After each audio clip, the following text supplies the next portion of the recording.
Ya, selamat pagi anak-anak kelas 6. Puji Tuhan, hari ini kita diberikan kesempatan untuk melanjutkan pelajaran minggu yang lalu.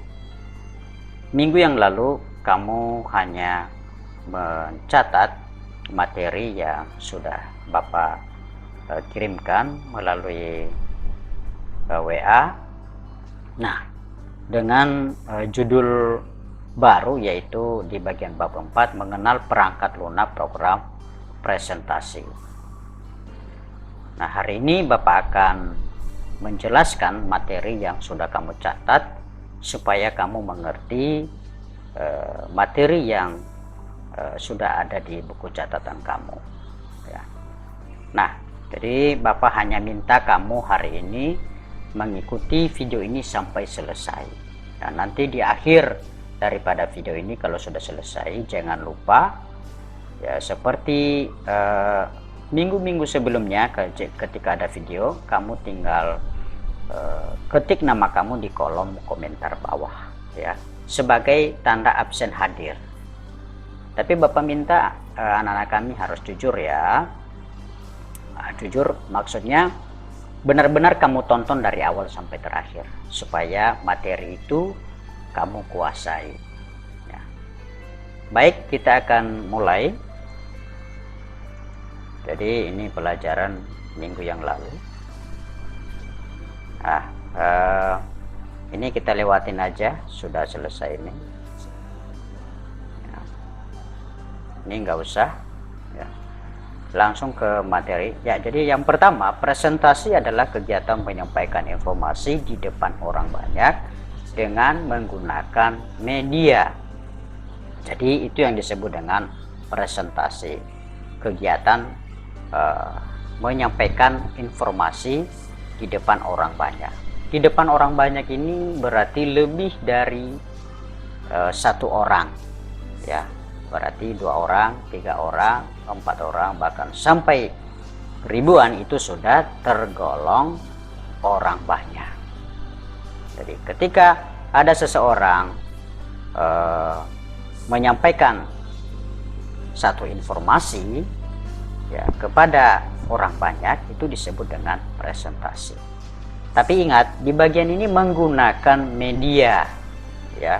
Jadi menggunakan media itu apa? Alat ya, alat yang mendukung kegiatan yang sedang dilakukan, yaitu menyampaikan informasi ya. Jadi ketika ada seseorang yang sedang berbicara di depan orang banyak, menyampaikan ceramah, menyampaikan seminar ya, menyampaikan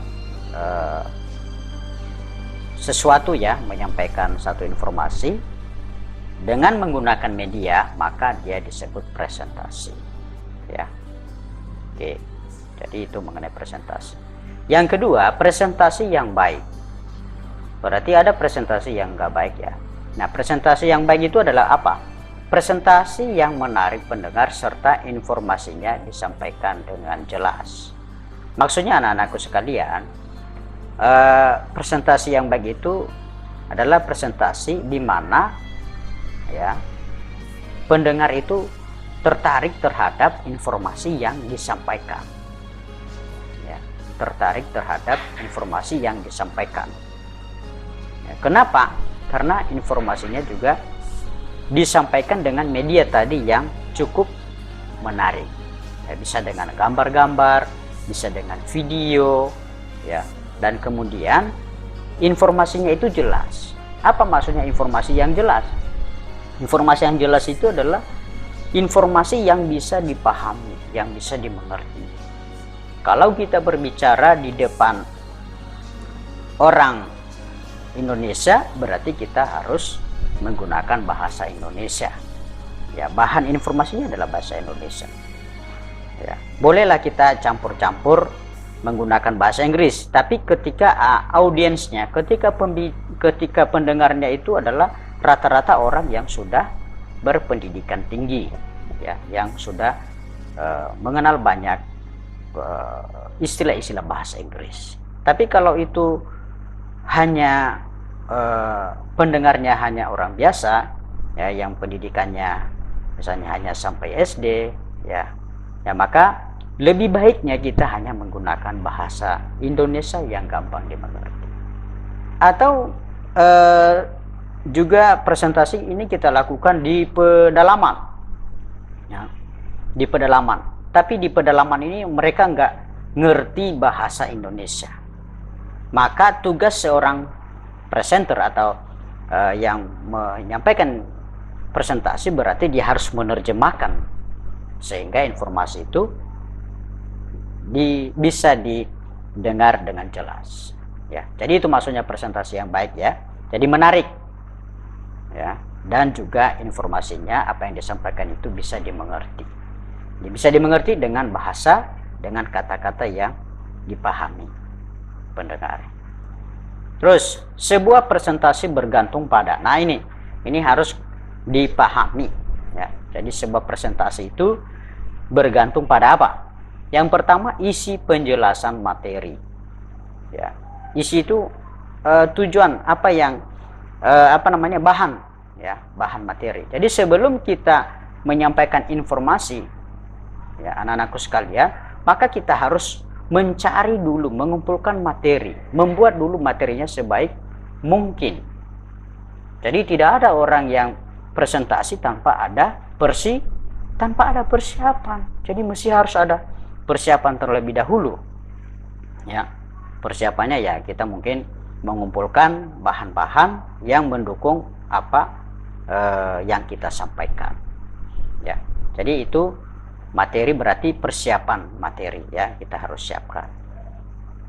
Terus yang kedua, tampilan orang yang mempresentasikan. Tampilan ini berbicara mengenai gaya ya, mengenai busana yang disampaikan oleh yang dipakai oleh orang yang presentasi ya. Jadi biasanya orang yang sedang seminar ya, yang menyampaikan informasi kepada orang banyak itu biasanya memakai baju yang rapi, memakai baju batik, memakai jas ya, itu disesuaikan ya. Jadi harus berpenampilan menarik ya. Orang yang menyampaikan informasi harus berpenampilan menarik ya. Jangan sampai pakai baju, misalnya sedang menyampaikan presentase di kantor ya, tapi memakai baju tidur. Nah itu kan agak lucu. Apalagi memakai baju olahraga ya, nggak apa-apa kalau misalnya itu berhubungan dengan olahraga ya. Memakai baju pendek kemudian celana pendek kan agak lucu kan. Jadi harus berpenampilan menarik ya, baik itu dia seorang perempuan maupun laki-laki ya. Nah jadi penampilan itu juga penting. Terus yang kedua, waktu yang digunakan.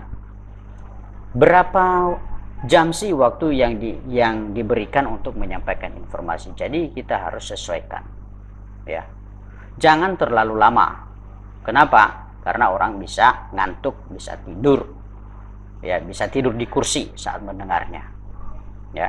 Jadi harus disesuaikan materinya. Kalau memang itu panjang ya, materinya harus beberapa slide ya, maka yang harus dilakukan adalah dikasih break, dikasih istirahat ya, supaya pendengarnya tetap punya semangat ya. Jadi kita harus sesuaikan waktunya ya.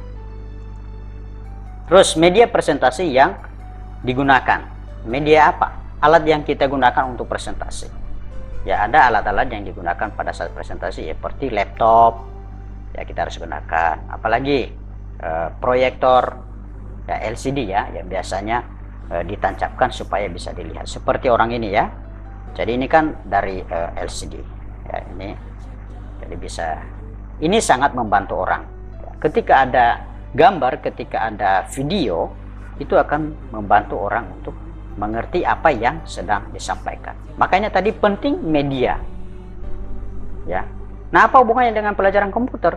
Karena program yang bisa digunakan untuk presentasi itu salah satunya adalah program Microsoft PowerPoint. Ya. Nah, PowerPoint itu adalah salah satu program komputer, makanya itu yang kita bahas di sini. Ya, jadi media presentasi yang digunakan. Jadi harus ada alat presentasinya, media yang digunakan. Gambar, video atau apapun, yaitu termasuk ya. Lanjutkan.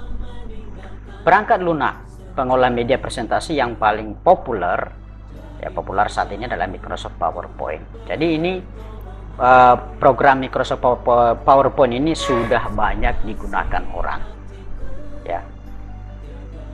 Oke. Nah, terus yang kelima, keuntungan menggunakan program Microsoft PowerPoint adalah dapat membuat presentasi dengan mudah dan cepat serta dengan tampilan yang menarik. Benar ya, ketika menggunakan PowerPoint ini Bapak sangat terbantu sekali untuk menyampaikan informasi kepada kamu ya, menyampaikan materi pelajaran. Kenapa? Karena di program PowerPoint ini kita bisa membuat teks, kemudian kita bisa tambahkan gambar ya, kita bisa tambahkan gambar dan juga kita bisa tambahkan video ya. Nah, tampilannya akan menarik. Kenapa? Karena kita berikan gambar-gambar yang mendukung informasi yang kita sampaikan. Ya, kalau itu berbicara mengenai virus yang kita sampaikan, informasi yang kita sampaikan, berarti kita harus memberikan gambar-gambar virus ya, gambar virus. Kemudian tempat-tempat di mana misalnya ada virus. Nah, itu kan membuat orang akan melihat ya tampilan. Itu kan tampilan-tampilan membuat orang tertarik ya. Jadi itu keuntungannya, yaitu mudah dan cepat serta dengan tampilan yang menarik. Yang keenam, Microsoft PowerPoint adalah perangkat. Mohon maaf, ini nanti ralat ya, ini perbaiki ya. Ini salah ketik. Microsoft PowerPoint adalah perangkat lunak yang mengolah presentasi dengan menggabungkan antara teks, image, gambar atau foto, suara, video, grafik, dan animasi. Jadi Microsoft PowerPoint ini salah satu program perangkat lunak yang bisa dibilang yang terbaik lah ya. Mungkin nanti ada lagi yang terbaik untuk beberapa tahun ke depan ya, tapi untuk sementara adalah yang terbaik ya, perangkat lunak. Nah, menggabungkan, jadi kita bisa menggabungkan teks dengan gambar ya, kemudian ada suara, ditambah lagi dengan video ya. Alangkah lebih baik ketika kita menyampaikan informasi itu diselingi dengan video ya. Oke, jadi ditambah lagi dengan animasi ya. Lanjutkan. Oleh karena program ini mampu mengolah banyak unsur, maka media ini disebut dengan multimedia presentasi. Nah, jadi karena program ini tadi mengolah banyak unsur ya, seperti teks, image, gambar atau foto, suara, video, gambar. Nah, itu maksudnya banyak unsur ya. Ada bisa grafik ini kan gambar ya, video, suara ya, makanya ia disebut dengan multimedia presentasi. Jadi kalau Bapak tanya kenapa program Microsoft PowerPoint disebut sebagai multimedia presentasi, ya jawabannya sangat singkat, karena program itu mengolah banyak unsur.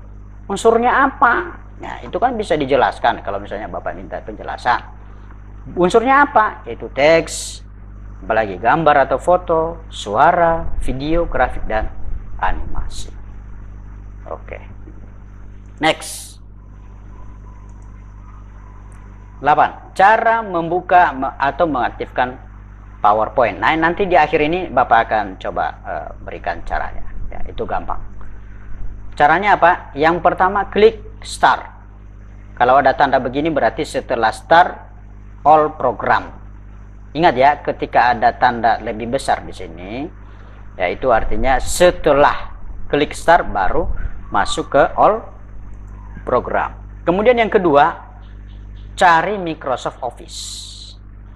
Ya, cari Microsoft Office, dan setelah Microsoft Office pilih Microsoft PowerPoint. Karena di Microsoft Office ini kan banyak, ada Excel, ada Word, ya, ada Publisher. Nah, yang kita pilih adalah Microsoft PowerPoint 2020. Oh ini salah ini. 2010 ini ya. Ini bukan 2020. 2010.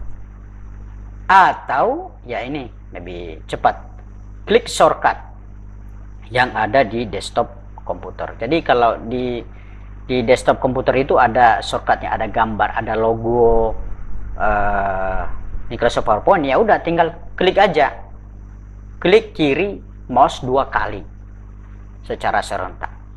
Jangan hanya sekali nggak bisa kebuka. Sekali boleh, tapi kanan mouse. Ya, kanan mouse baru open. Ya, nanti Bapak akan coba ya. Oke. Terus, nah ini ada tampilannya. Ini Bapak sengaja bikin tampilan seperti ini supaya kamu ngerti. Ya. Mudah-mudahan untuk bahan materi yang Bapak kirimkan ke kamu yang berbentuk yang dalam format PowerPoint, ya lebih bagus sih disimpan. Simpan di mana? Ya simpan di HP ya. Sekarang kan simpan di HP bisa bisa disimpan di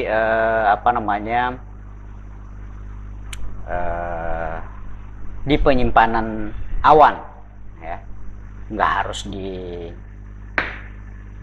memory card ya. Nah untuk apa ya, supaya nanti pada waktunya kamu bisa buka kembali. Oke, lanjut.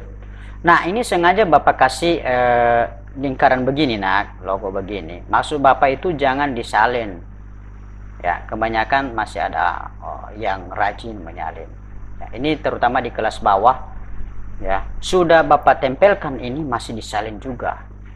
Gambar itu kan hanya untuk membantu kamu mengerti, nggak usah kamu pindahin ke buku ya, kecuali kalau Bapak minta untuk dipindahkan.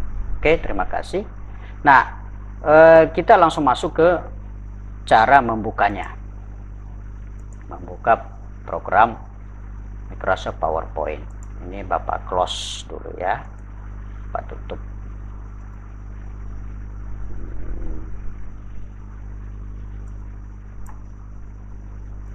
Supaya muncul shortcutnya Bapak mesti keluarin dulu PowerPoint.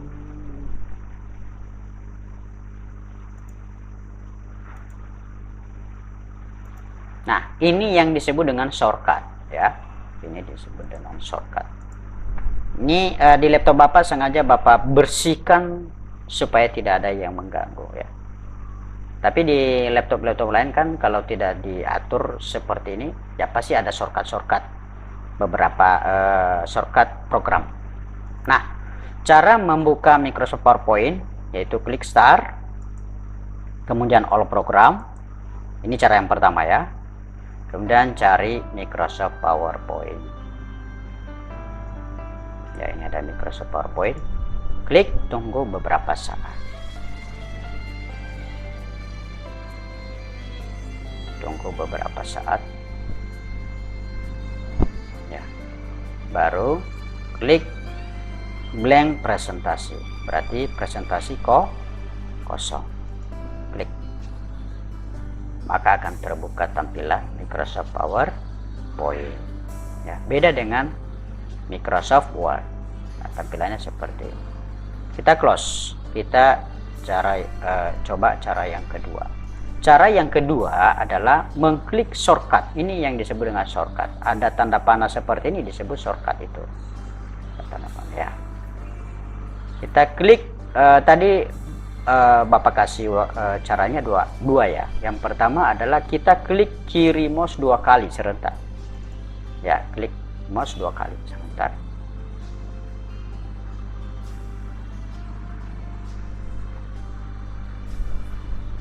Tunggu beberapa saat ya. Kalau sudah ya udah tinggal kita klik blank presentasi, sudah terbuka. Oke ya. Terus cara yang kedua, kita klik kanan mouse. Kita klik kanan mouse.